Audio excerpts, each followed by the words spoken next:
When I told my wife that I wanted to become a Muslim, my wife, who had been a devout Christian her whole life, she told me, Sean, I will never become a Muslim.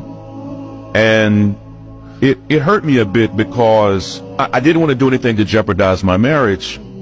A few weeks later, when I traveled to Edmonton, I shared with some men, including a local imam there in Edmonton, that I didn't know how to approach this with my wife. And the brother told me something that was so profound. He said, Sean, do not try to convince your wife to do this. He said, it's more likely that you will mess it up than anything else. He said, but I do want you to trust that Allah will guide her heart.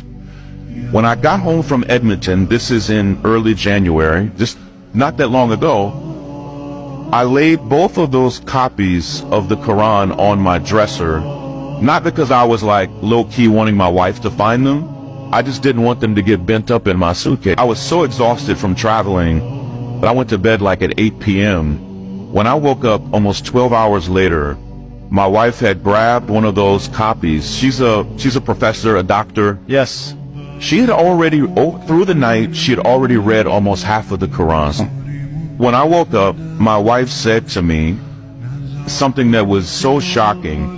She said, Sean, I think we should become Muslims. And there's a powerful lesson there.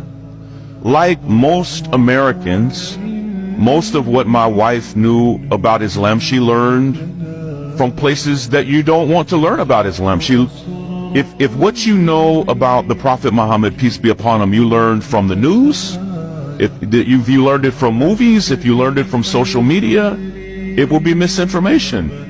And my wife, who's an intellectual, a voracious reader, first thing she said to me was, Sean, the Prophet Muhammad, peace be upon him, he is not who I thought he was. Wow. And she was just moved by his life and his example.